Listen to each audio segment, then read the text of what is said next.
On March 14, 2026, a senior Iranian official said one sentence to CNN. Iran is considering allowing oil tankers to pass through the Strait of Hormuz on one condition. The oil must be paid for in Chinese yuan, not dollars.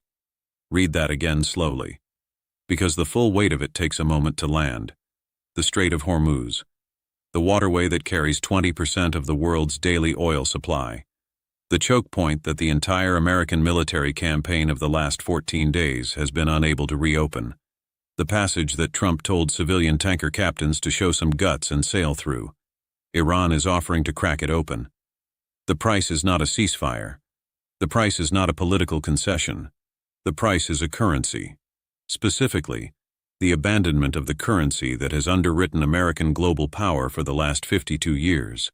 And here is what CNN and every network that covered the Yuan sentence did not tell you. The bifurcation of the strait between freely moving yuan tankers and blocked dollar tankers is not a proposal. It has been operational since February 28.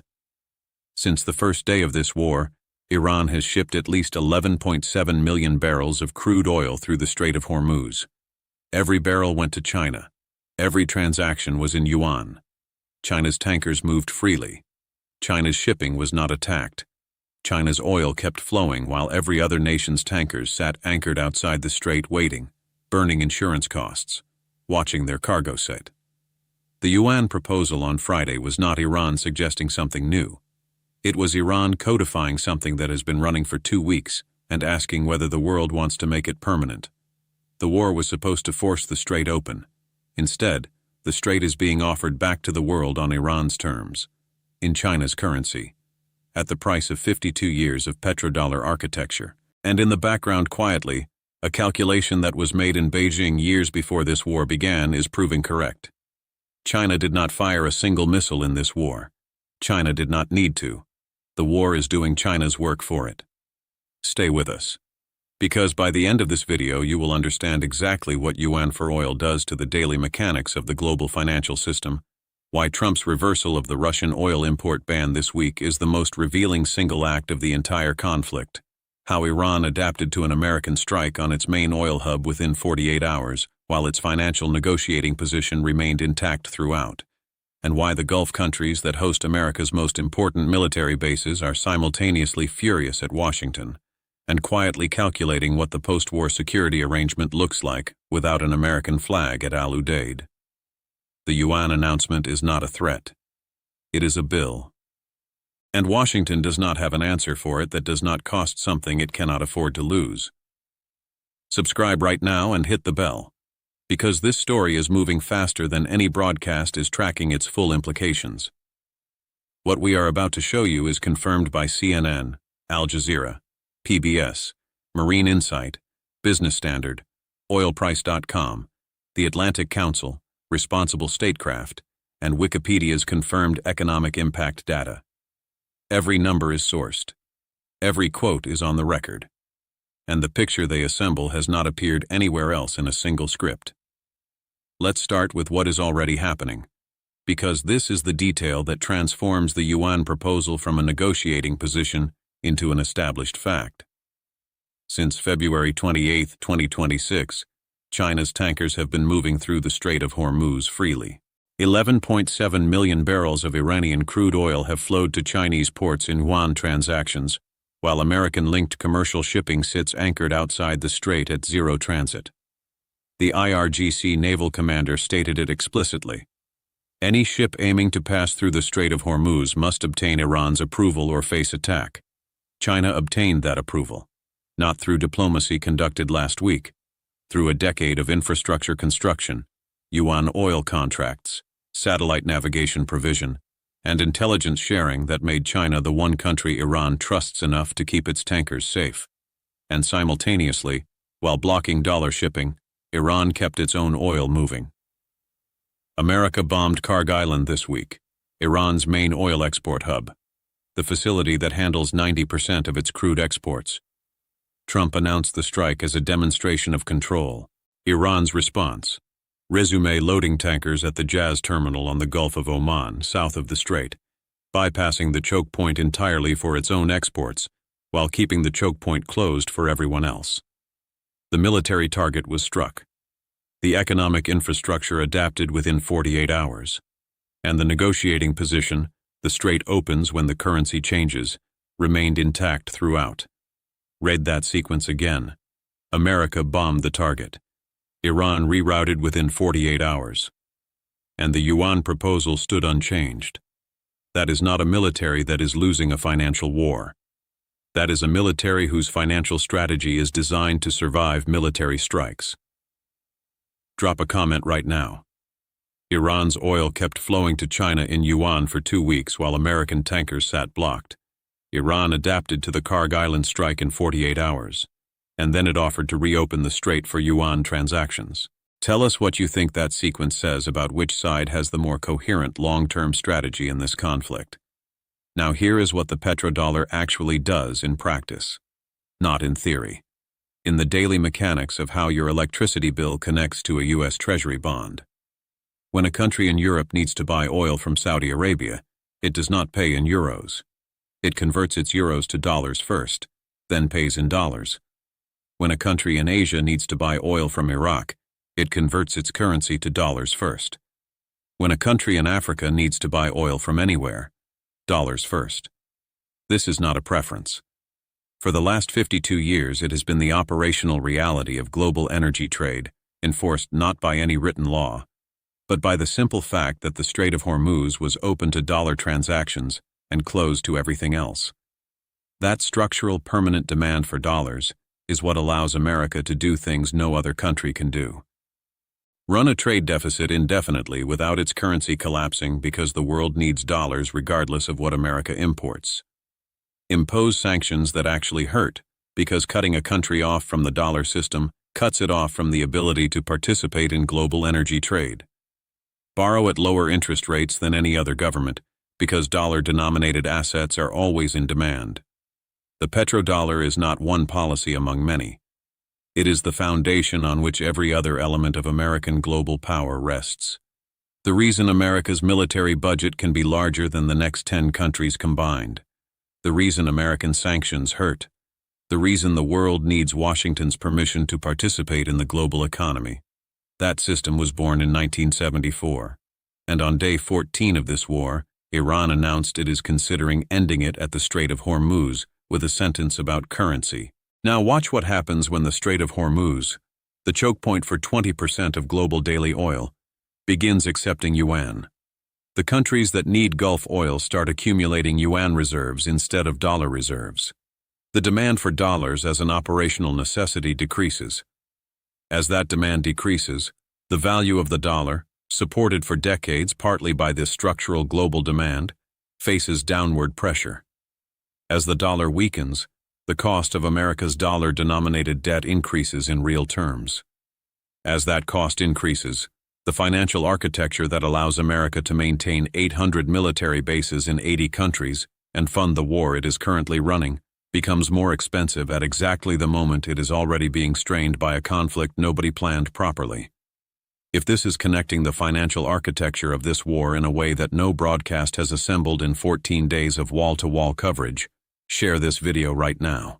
Because what Iran proposed on Friday was not a diplomatic gesture. It was the activation of a system that China spent a decade building. And the numbers behind that system are not projections. They are already running. Here is the yuan infrastructure that was already in place before this war began. China's alternative payment system, CIPS, the cross-border interbank payment system, processed the equivalent of $245 trillion US in yuan-denominated transactions in 2025 alone. That is a 43% increase from the year before. The infrastructure for a yuan-based global trade system is not theoretical. It is operational. It is growing. And Iran, by sitting on the choke point for 20% of global oil and announcing that yuan is the passage condition, has handed China the single most powerful accelerant for yuan internationalization that any Chinese policy document could have imagined. China did not design this war, but it designed the conditions that make this outcome possible. For years, Beijing encouraged Iran to develop alternative payment channels. For years, it built CIPS as a swift alternative. For years, it bought Iranian oil in yuan. establishing the bilateral precedent quietly at discounted prices outside the sanctioned parameters. And when this war began, when the strait closed, when dollar tankers stopped, when China's tankers kept moving, the infrastructure was already in place. The switch from bilateral precedent to global condition required only one sentence from one Iranian official to one CNN journalist. Subscribe and turn on notifications right now, because the next transaction matters more than the next missile. Every Yuan tanker that transits the strait is a data point. Every country that accumulates Yuan reserves to access Gulf oil is a country slightly less dependent on dollar reserves. And the clock on petrodollar dominance has been running since 1974. Iran just announced at a choke point how it ends. Now here is the Russia piece, and this one proves that every piece of leverage America thought it had in this conflict has bent backward simultaneously. Trump reversed the American ban on Russian oil imports this week, a decision that European critics described as a gift to Putin. The reversal was driven entirely by desperation to replace Gulf supply that the Hormuz closure had cut off. The country that America went to war partly to isolate, Russia, is now being invited back into Western energy supply chains because the alternative is economic pain that American allies cannot sustain. Iran closed the strait. America reversed Russian sanctions. The geopolitical architecture of the last decade reshuffled in 14 days. Iran is selling its own oil at 1.22 million barrels per day to China, down from 2.16 million pre-war, but still moving, still generating revenue, still funding the war machine that is shooting at American tankers and hitting Saudi air bases. The sanctions that were supposed to starve Iran into compliance are, during this war, being partially suspended by the same American administration that launched the war. Because the oil crisis the war created is more immediately painful than the sanctions were designed to be. And then there is the timing that CNN reported and every other network ignored. Trump told G7 leaders that Iran is about to surrender. On the same day, CNN reported the Yuan for Hormuz proposal. The two statements ran on the same afternoon. America's president telling allied leaders the war is nearly won. Iran's senior official telling the world's financial community that the price of reopening the most important oil route on earth is abandoning the dollar. Those two statements are not both true. And every oil trader, every energy minister, and every central bank governor knows which one is closer to the operational reality. Now here is the India moment. Because the diplomatic story running alongside the financial story is the one that most reveals how Washington has miscalculated the relationship between military power and actual influence. On March 14, 2026, two Indian-flagged LPG tankers named MT Pushpak and MT Parimal crossed the Strait of Hormuz, safely, without being struck. Iran let them through, specifically, deliberately, by name. Iran's ambassador to India confirmed it publicly. India's special secretary confirmed it at a press briefing in New Delhi. Those two tankers got through because India's External Affairs Minister S. Jaishankar spoke with Iran's Foreign Minister Abbas Araghchi, not once, 3 times since the war began. The third conversation this week specifically addressed LPG cargo movement, and Iran said yes to India while saying no to everyone linked to Washington. The U.S. Navy has 3 aircraft carriers in the region. It has 50,000 deployed troops. It has struck 6,000 targets in 2 weeks, and it has not escorted a single commercial vessel through the strait. Not one. India made 3 phone calls. 2 tankers crossed. That contrast is not an argument against military power in principle. It is the specific verdict of this specific moment. Military force could not open the strait. Diplomacy that preserved a relationship with Tehran could. And every country watching is running the same calculation about which toolkit they need to invest in for the post-war world.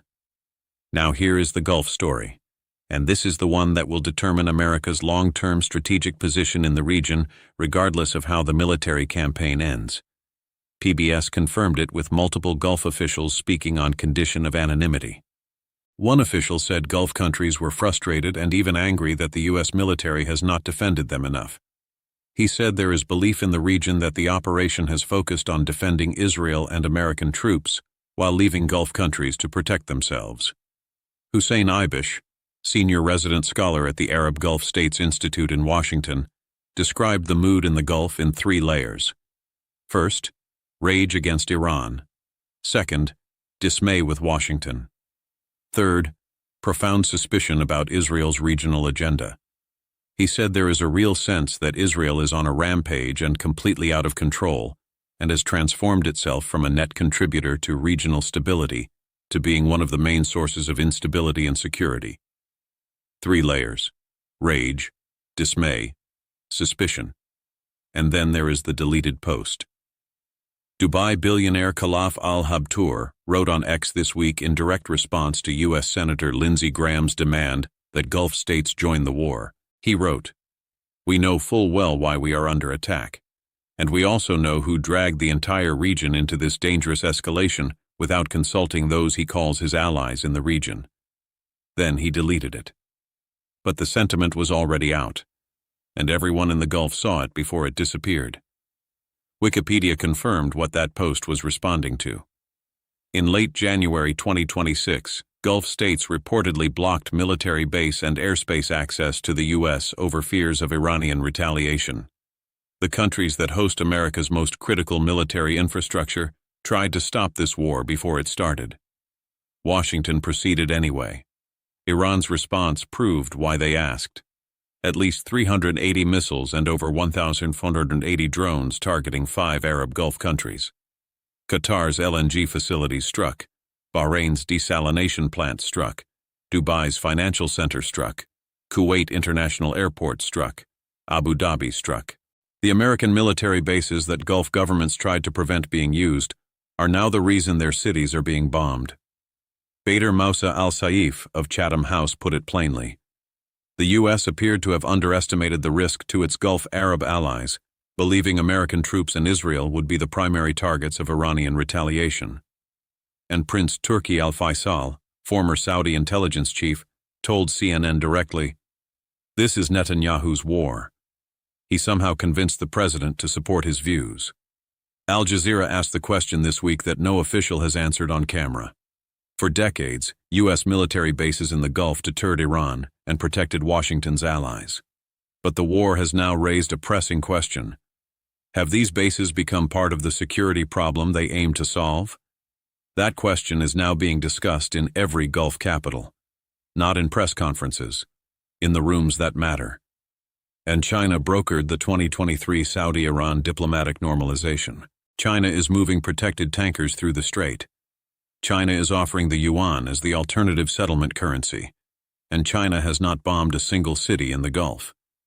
The contrast between what America has delivered and what China has delivered to Gulf stability in 14 days is not abstract. It is written in missile craters on desalination plants. Here is the complete picture as of March 14, 2026. 11.7 million barrels of Iranian crude have flowed to China in Yuan since the war began. Iran adapted to the Karg Island strike in 48 hours by rerouting to Jazz Terminal. The Yuan proposal is a codification of a bifurcation that has been operational for 2 weeks.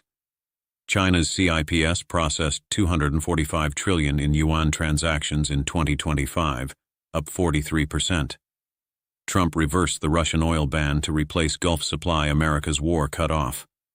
2 Indian tankers crossed the strait because a foreign minister called Tehran. America's 3 carriers have not escorted 1 commercial vessel. Gulf states tried to block the war before it started. Their cities were bombed anyway. A Dubai billionaire deleted a post saying they know who dragged the region into this without consulting the allies. The former Saudi intelligence chief called it Netanyahu's war. Al Jazeera is asking whether U.S. bases have become the security problem they were supposed to solve. And China, which has not fired a weapon, has not deployed a soldier, and has not attended a single press briefing, is moving its tankers freely, accumulating oil at discounted prices, watching its CIPS alternative to SWIFT grow at 43% annually, and waiting for the first country outside India to call Tehran and ask for passage in Yuan. That call is coming. The petrodollar was 52 years old on the day this war started. Iran announced at a choke point how it ends. Not with a military defeat, not with a signed surrender. With a condition. Pay in Yuan or wait. China already answered years ago.